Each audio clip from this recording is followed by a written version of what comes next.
uba muri quartier ya mbere nziza mu gihugu cy'u Burundi itagira internet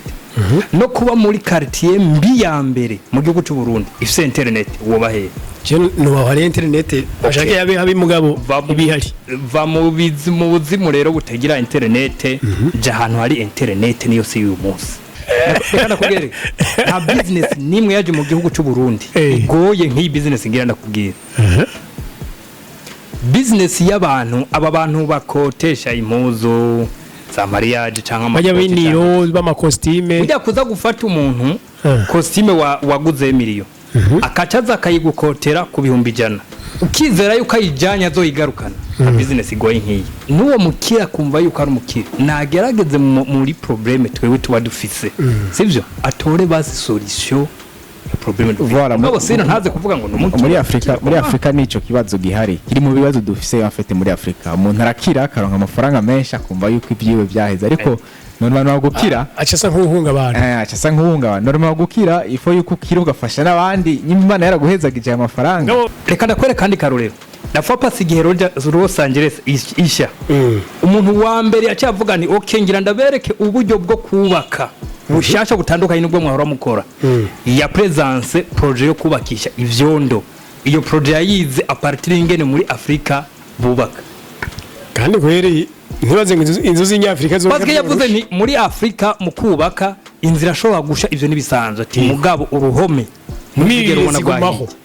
bagavuga bati hamwe mu Burundi hoshobora kuboneka igitoro nkuko vyahoze ati nukuri two kuyingunganye tugatera imbere pe abandi bakavuga bati mu Burundi twokoroherezwa ku kintu cyitwa internet ubuzima bwoce buboneka none anatanda ko ivyo bidahari duhagarike none ifo gusoma ibihe turimwo yego ibihe turimwo bivuga iki bivuga umuzo wa intelligence artificielle yego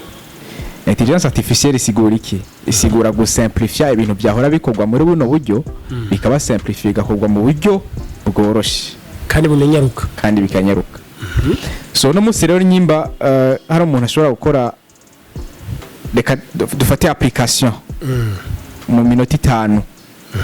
abavyumva application yuzuye telefone mu minota 5 akoresheje intelligence artificielle hariho dufate na wundi yavyize programmation mu mashuri kavyiga imyaka myinshi est-ce que kakazi kawa wundi yavyiga imyaka myinshi yumva kariho kaja he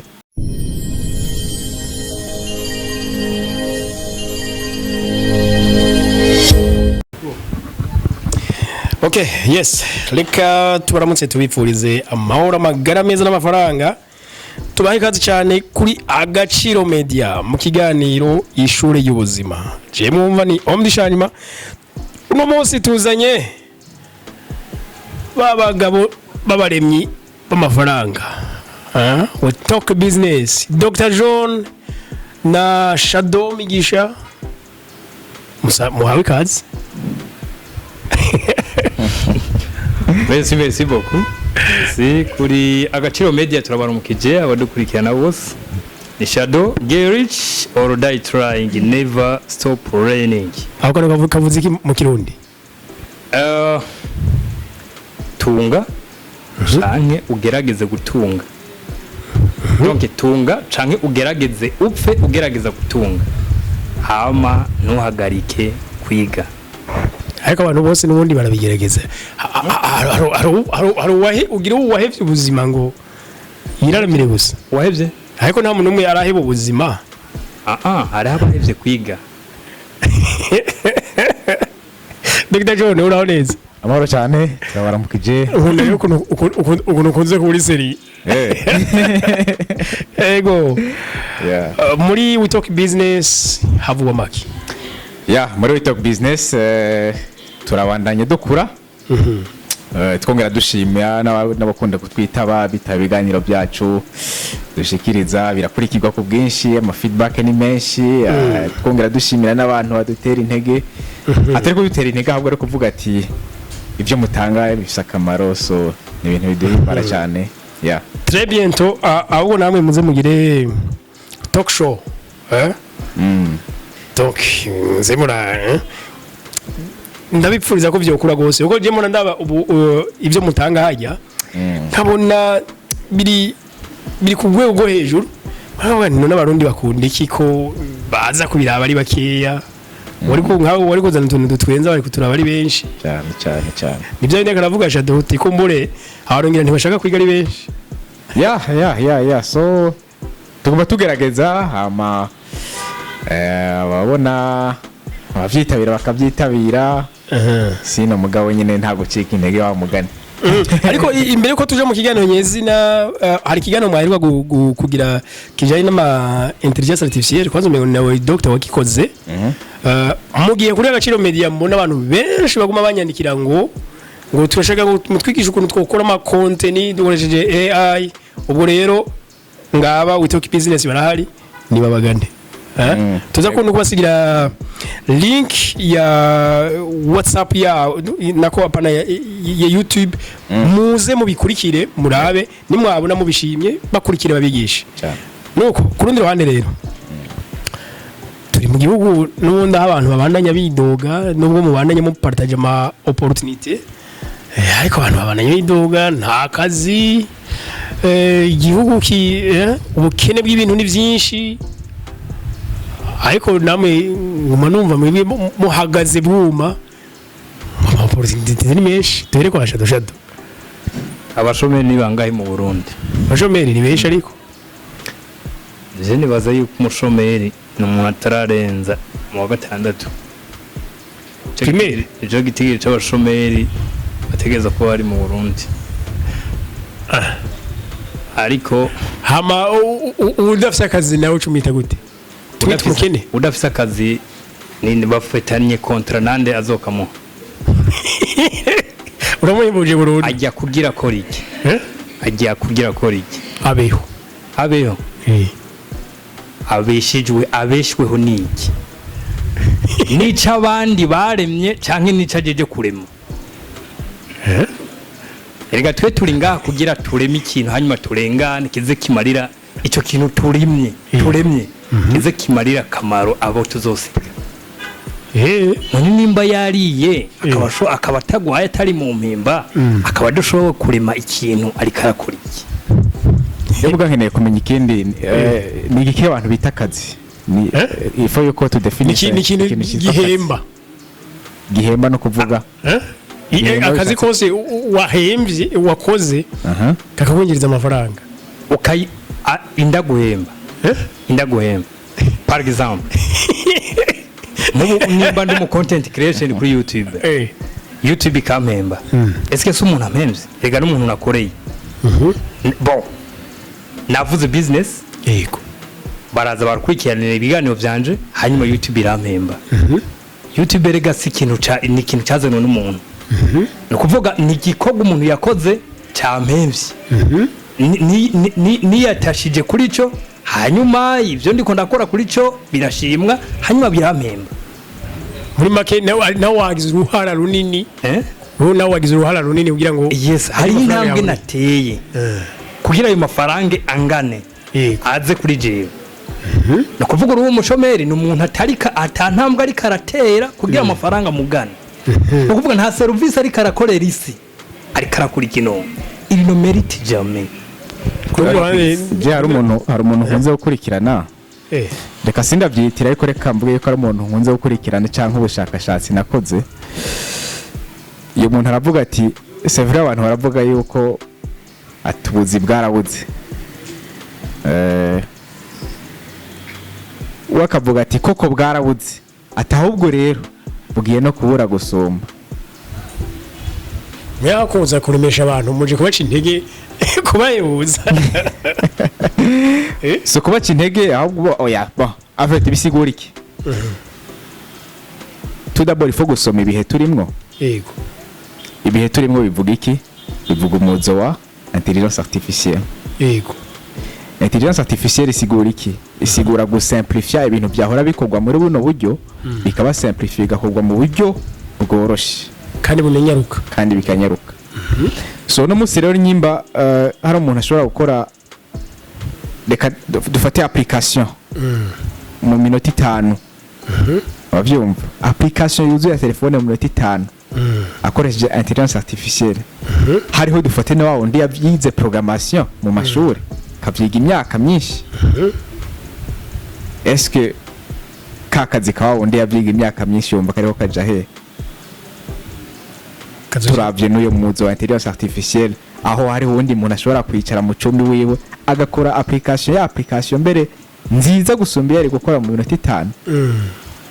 Donc abantu bize izo programmation yaduce tubigeranye na za cyber mu minsi heze. Cyber warayifise cyber ni mu ma business yapfuye.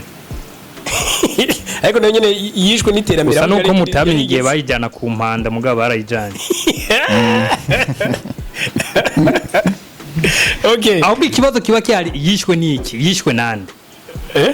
ese wowe ikora uyu munsi yoronka abakiriye no munsi wapi kandi abantu bose bifitiye amatelefone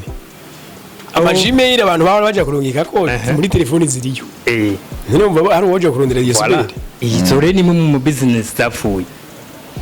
nimba urabona nkaha iyi nyubako turimo bo hari ikibazo nigeze kubaza kuri status ariko abantu ntibamenye impamvu ndakivuze narigeze kubaza ati ese kuri bata ataratangura kudandaza mu telefone hakoregwa iki cyo ni kibazo umuntu wari wese yo kwibaza ariko si nkunda umuntu acayibaza kuri bata ahubwo ni yibaze umuntu wari wese ahantu hagaze iyi nyubako duhagazemo itarubakwa ese Disneyfu sebutani wigiye inyubako yari ihari sinibaza ikibazo kiba cyari rero niki hakoregwa kubwa mbere umuntu yubatse iyi nyubako yarize yiga kujana n'igihe hashobora kuba hategwa nk'ibitegwa n'igihe hari biti yesa yego kandi uwo muntu yari karahakorera ico kintu hariho mwimbu byamuzanira mugabo hacaza ubundi yize ikindi kintu abona yuko ho muzanira inyungu zijanye n'igihe no kuvuga byumvikana nimba iyi nzu itahamye byumvikana yuko no muri kazoza hazoba hari ikindi kintu kitari kigiye tubona kitari iki turiko turabona uyu munsi yego no kuvuga rero umunyamahirwe rero no wari kariga ico kintu kizoba kiyeko kirakorerwa aho hantu ari 2040 2050. Okay ariko mu nkundire gato kino gihe abantu benshi baridogira n'ubundi kamfata ibintu bibiri bagavuga bati hamwe mu Burundi hozwa kuboneka igitoro nkuko vyahoze ati nukuri two kuyingunganye tugatera imbere pe abandi bakavuga bati mu Burundi two koroherezwa ku kintu cyitwa internet ubuzima bwoce buboneka none anatanda ko ivyo bidahari duhagarike none duhereye kwa doctor anatanda yuko ivyo bidahari ku bwanje mu mboni yanje burya nta kintu kibura solution ahubwo bisaba kuyirondera ingorane iyo ariyo yose yo bihari ahubwo ari n'abakunze kuvuga nk'abantrepreneur ngo burya ngo iyo ahantu hadutse akajagari une ahantu hambere haba ari opportunity ati kubera bose abantu bose baca basamarira ico gusa hari uneca samarira nawe aca ba busy ati abantu je yongera nabavyaza umusaruro henda guha karorero imbere yuko twinjira kuri ico kibazo waromba jije muri Amerika igihe ba découvrir inzahabu ndibaza narabivuze no mu kiganiro muri zane 1700 gutyo aho ba découvrir inzahabu abantu babaye abakire benshi ico gihe bibaza ko bavuye kuki babitumwe niki tubwire navyo nzi ugiye gusoma amateka abantu babaye abakire muri jya myaka sabantu bimvye inzahabu canke bimvye ubutare ubwo nabantu badandaza iki ibi power byo kubwimba oya genda hariho internet genda usome ibitabo birumvikana sababu dandaza saba bwimba abantu bagize profit nyinshi gusumba nabimba inzahabu baragize profit ariko abakoze profit nyinshi gusumba nabantu bacuruza ibipawa n'amasuka n'ikini nk'ubu muri Kenya muri East Africa nibaze ko ari cyo kimwe mu bihugu byo bifise ingenzi nyinshi nimba muri Kenya ingenzi zaho zidoga yuko amazi yaho yo babishe uburundi tukaca dushora ya mazi fwara dutwaye solution y'ikibazo kiri muri Kenya kugira zangenzi ntizisubira kwidoga zibandaye ziba nyinshi kandi natwe twa profit yiki shogwa rya mazi hariye muzi ko muri murafasha izi y'abantu ufite icyo kiganiro cy'abantu bungutse igihe inzahabu zaboneka muri Amerika inyuma yacu twagize deba ikomeye nkuko tuvuga ni kubera iki deba ahubwo tutayigiza mu kiganiro igipahwa reka ndakwere kandi karorero ndafapa sigihe Los Angeles isha umuntu wa mbere yacavuga ni okay ngira ndabereke uburyo bwo kubaka bushasha butandukanye nubwo mwahora mukora ya presence projet yo kubakisha ivyondo iyo projet yayize apartir ingene muri Afrika bubaka kandi kweri ntibaze inzu z'inyafrika zo Paske yavuze ni muri Afrika mu kubaka inzira ashobora gusha ivyo nibisanzwe ati mugabo uruhome mwigero ubona gwaho yes rero bisigura iki tugarutse kuri icyo twako turavuga ikibazo iyo kivutse canke mbere nashaka na opportunity rero yose hariho uburyo bwinshi bwo kuyiprofitamwo canke hariho uburyo bwinshi bwo kugikemura ico kibazo n'umunsi mbere turiko turanabiganira bavuga ati koko igitoro carakenye koko internet igenda ku muvuduko atari mwiza udashemeye muga tukibaza tuti eske n'y a pas moyen yo kuvuga tuti reka hatezwe imbere canke abantu bakangurire gukoresha imiduga electrique uno munsi mu Bushinwa urashobora kugura imodoka electrique y'ibihumbi 2 by'idolari igihumbi n'atanu ibihumbi 2 by'idolari ahubwo ari nakaduga nabonye ngira kagugu igihumbi basha ya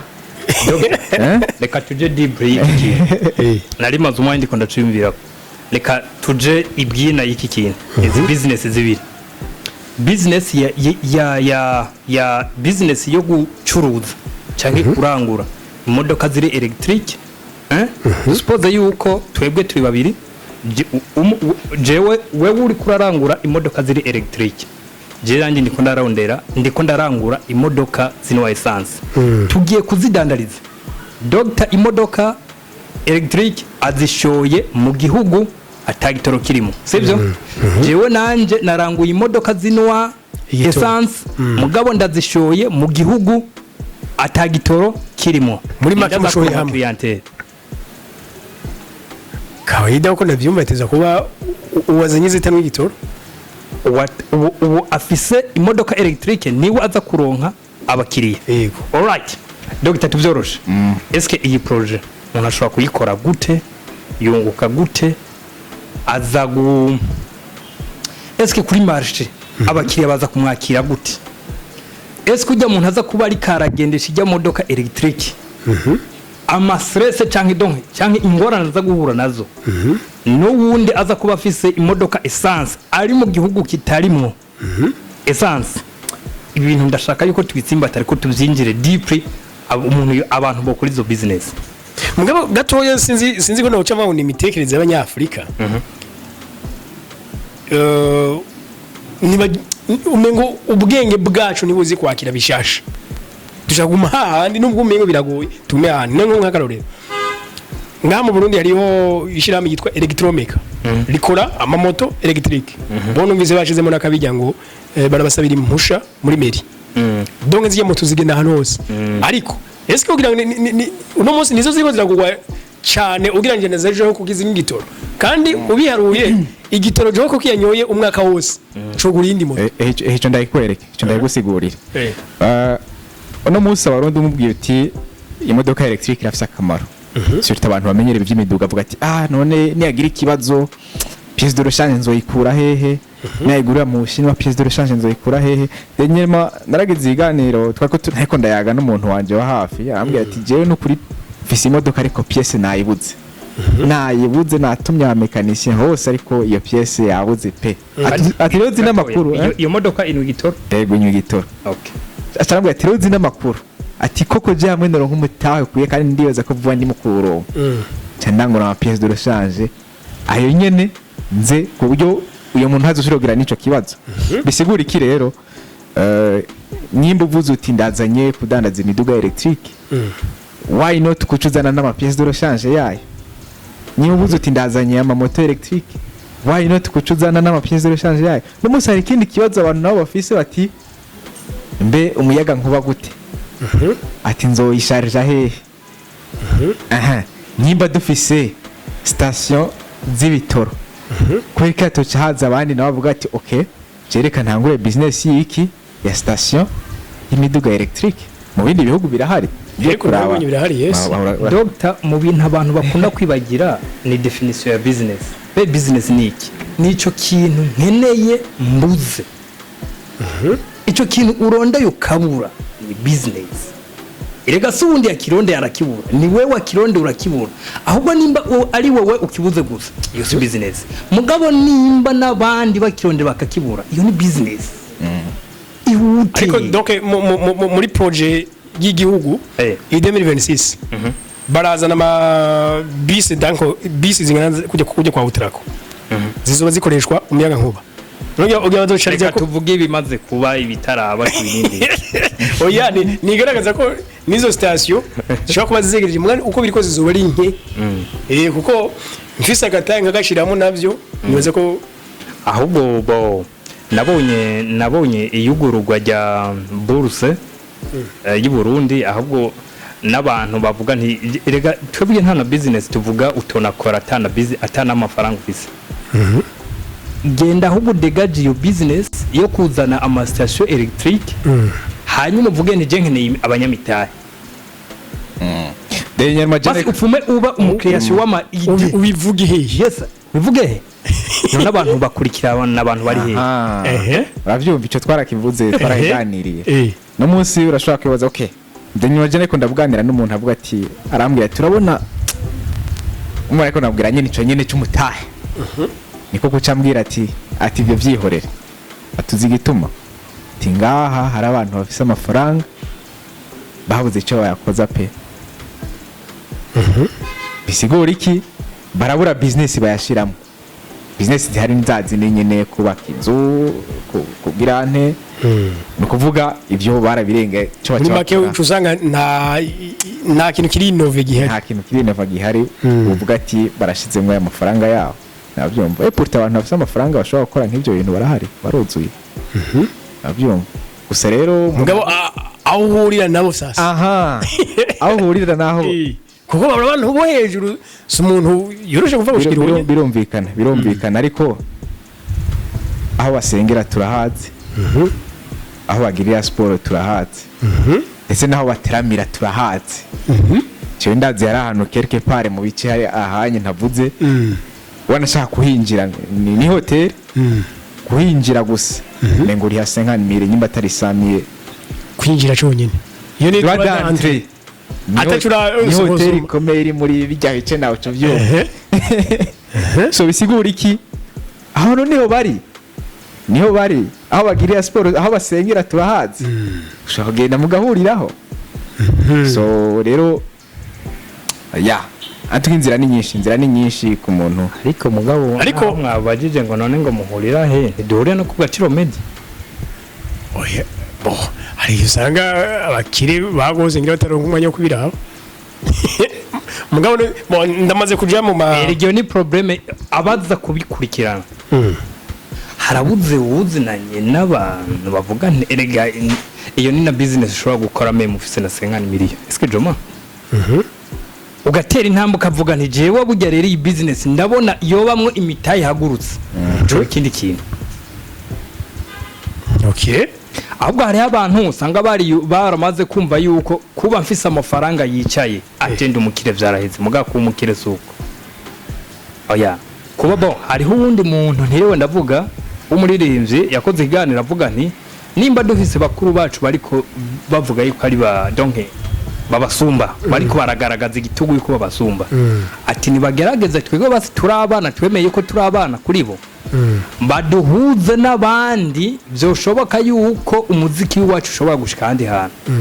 nuwo mukira kumva yuko ari umukira nagerageze muri probleme twebwe tuba dufise sivyo atore basi solution ya probleme voilà mugabo sino ntaze kuvuga ngo muri Afrika nico kibazo gihari kiri mu bibazo dufise afite muri Afrika umuntu arakira akaronka amafaranga menshi akumva yuko ibyiwe byaheze ariko normal gukira acasa nk'uhunga abantu acasa nk'uhunga abantu normal gukira ifo yuko ukira ugafasha n'abandi nyimana yaraguhezagije amafaranga ariko sinzi ko murabibona muri kamere ya muntu gusabwa ntabwo rimwe na musanga biryoshe Erega bahura babaturiye ibibazo babasaba nta muntu aje kumubwira ngo mfasha no oya ntuje kumubwira ngo mfasha ngo mama oya ahubwo uje kumutura umugambi urunguka nawe arunguka abyumva wenyine wamweretse ukuntu bikora ntuje kumubwira ngo mpa amafaranga ngo oya nta muntu cyonye nawe hari umuntu agisaba muri kino gihe ngo nakora oya uramushikiriza icyumviro cyawe agishimye sawa ukaraba nyine ukuntu gihinyanyura ku buryo gitahura Doctor wewe warabaye mu gihugu cy'Ubushinwa mu gihugu cy'Ubushinwa uno munsi iyo miduga electric mu Bushinwa reka nabwira ikintu kibe kimwe uno munsi mu Bushinwa utunze imodoka imwe essence urariha ikori oya mu Bushinwa bariko baraca imiduga inywa essence mazuti iki bariko barayica burundu ubu majorité n'ama electric wow ahubwo bonaga umuntu nawe bagenda bamoderniza ibintu ugasanga nk'ubu ari akaduga katarenza abantu babiri n'umushoferi agira gatatu gusa katukabaho ako nk'utwo byo muri Burundi abantu two tugura ari twinshi yemeruka kuri Agaciro Media hariho business navuze yuko muri iyi myaka 10 twinjiyemo uzoyikora ashobora kuzunguka cyane amamodoka aca mu kirere iyo business bizogora yuko itangura mu gihe izotangura uzoyitangura ibihugu nivyo bitangiza umushe byogora nako ibihugu bitangiza umushe cyane yandi burasha bugacana yandi none 2018 uko twizera ibintu yuko bizomera umuntu yarazi yuko intelligence artificielle zogeze ibintu ngaha uyu muzi je peux faire une contenu sans mon visage sans quoi ataki ikarabwa cyane gusumba donc rero ibihe bindi 2020 na n'uyu munsi turi 2026 hari umuntu atazi intelligence artificielle ubu 2028 azoza tubwira yuko twacerewe kandi ari we yacerewe donc rero iyo business ni business iri facile kandi jewe ndiko ndayikora wewe ugakoresha imodoka inwaza essence nanje nkakoresha imodoka electric wewe uraza kumara ijoro utondeye igitoro nanye nza kumara ijoro ndiko ndakora kandi mwebwe nimba muri jana muri utondeye igitoro nanje ndumwe ndiko ndakora abakiriya je baza kuba bangana gute ariko sinzi ko kino kintu ariko kirengaiza cyangwa umutari kumuraciyumvira ubizi imodoka ntizifite ama station uza kuzisharja kumuhana aho uba ikibazo mugabo ni kimwe hari uyifise ariko aravuga nti je nabuze aho nsharitse jewe ntaho mfise kandi zirahari none nimba ntawufise ico kibazo gisusana ca kindi umuntu yavuze ngo eske mu Burundi hariho business umuntu yakorera ariko nanje cyane nico giharo kiganiro mperuka gukora ngaha kuri Agaciro Media naye naciye mbaza ati nimba tutarabona abantu bakora imyiyamamazo donc imyigaragazo yuko babuze aho bashora umwimbo no kuvuga yuko ata mwimbo ukwiye uhari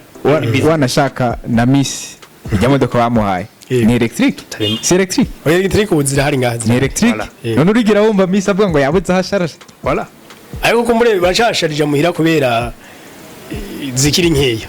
zamaze kuba nyinshi erega zamaze kuba nyinshi twavuze business no kuvuga ikigigwa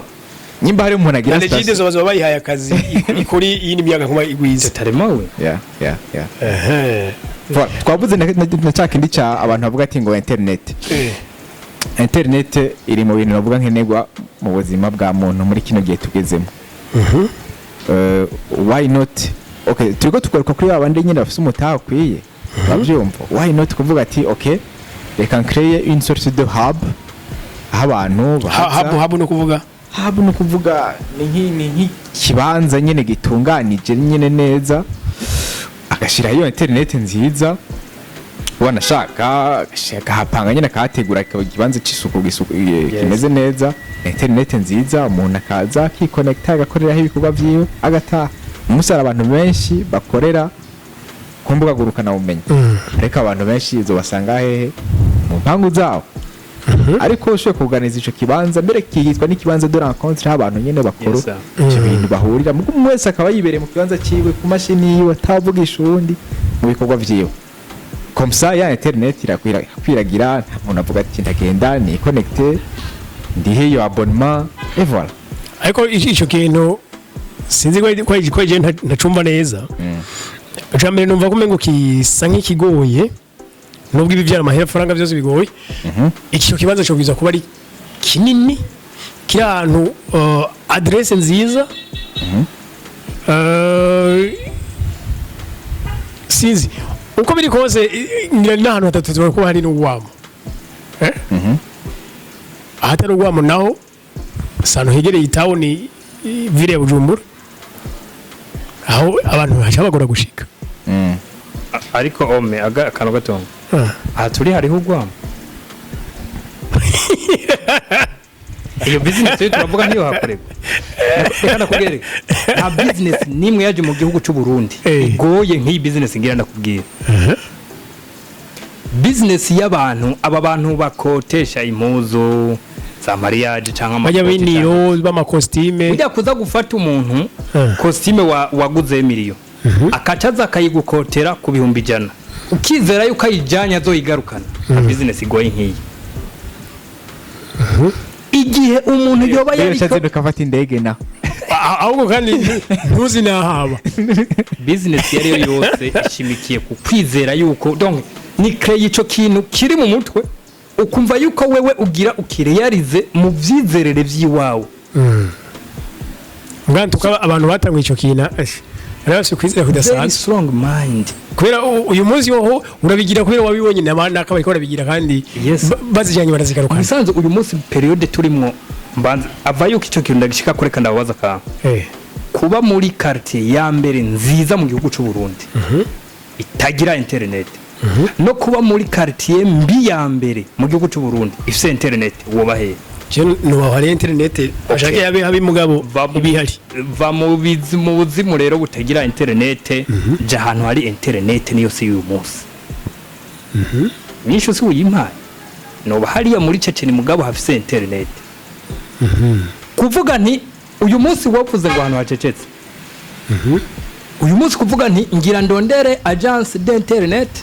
ndahashira intebe ndahashira ama prise nibiki abantu baze kuyicarira erega hajya hadatekanye nuko hari abantu bari kubaratera ugwamo bajeje gutera ugwamo hajya bajeje guharira mugabo nimbara ahantu wari we wese zakuza ari concentré ku mashini yiwe ku telefone yiwe ugwamo ruza kuba créer par qui personne ubwo gwamo wumva ruri créer par des machines ama machine donc canke ibintu bihuhuta canke iki reka ndakubwire mu ishure hariho umwana ashobora kumetriza kuboroka mu gihe abandi bari kwaraderana akaba hariho n'ubundi avuga sinumve n'akantu ka aho wona ribaze ko nani nimero ko nyene je ariko arabugwamo ni umutwe wanje wafata yes baranavuga ngo bariko baterwa mu je siho ndi sindi ko ndavyumva parce que je suis concentré yumvira rero yuko ari we wese yinjiye aho hantu mwese muri concentré sur les machines sur les téléphones kwamuruza kubahiye donc rero iyo ni business yoroshe cyane gose yoroshe cyane dernier matwarabonye nyine ico agirisha inama ba influenceur aho bariko basaba ati bazane monétisation kege naje niho narindi ngo nawe niyo warore avyumva sinkekeranya yuko ejo canke hirya yejo iyo monétisation izokunda mbere no mu gihugu kibanyi twarabonye umurimbye gutya girante asaba ko nabo nyene bogira gutya so nshatse kuvuga iki ejo canke hirya yejo iyo monétisation turayibona ejo canke hirya yejo turabona aba jeune benshi bijukira gukoresha internet bijukira gukoresha imbuga création de contenu nta bantu internet bazoyikura he mu gihe no munsi hari dakwiye so ni handi rero hari ya agence uvuze aho ubwo ushavuga ko bwinshi nayo agence rero nayo agence nakwiye kuvuga ico gihe akwiye kuvuga uyu munsi kuvuga no munsi avyumva no munsi yoronka abakiriye kubera iki kandi bose bavuga yuko internet ataye mu gihe turi mu gihugu cy'u Burundi aho ari gihugu ari mu bihugu bike byo muri Afrika byaragiriwe ibakwe ryo kwemererwa gukoresha Starlink muri Kenya nasanze kintu bita vouchers usanga umuntu afite wifi araguha agakarita gatoya ako gakarita urize muri phone nk'amayinite mugabo kariko code zijya wifi sasa nimba ari isaha imwe ugiye kusumya wifi burya yaza yiheze bicika kandi ari kuri wifi kandi wifi isuko yahagaze yo irabandanya ngo vyacitse iwawe kuko bikwiranye n'amahera wishuye wishuye menshi ubwo nyine bizaza kubandanya gushika aho bamugeneye eske twebwe nkaho kantu wumva gute uwo gashira mu Burundi kocha iyo ni business izoba créé very soon ari ikibazo kiza niki shado ikibazo kiza niki ubona limitere ya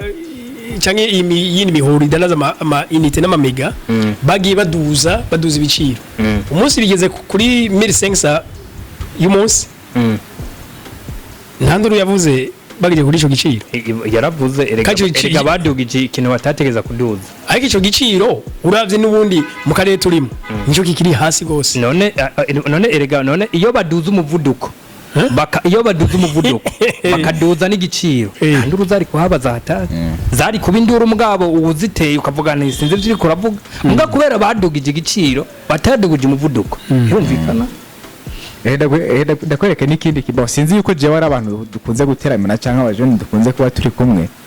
burya nigakuzosanga bariko bayaga ibindi bintu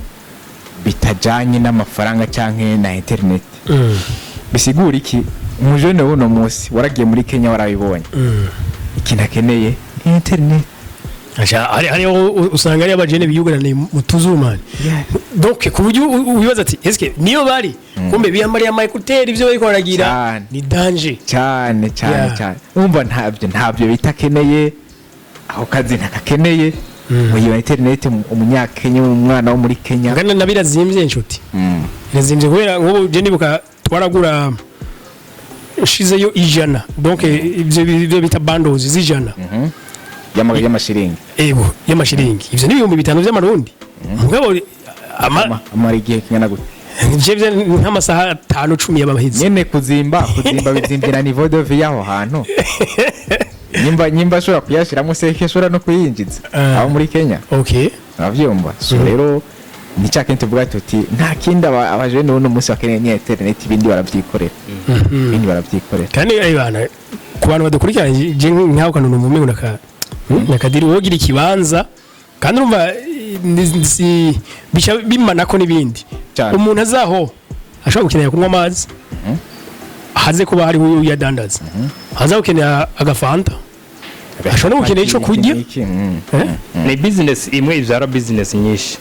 ico gufungura ico kunwa voilà okay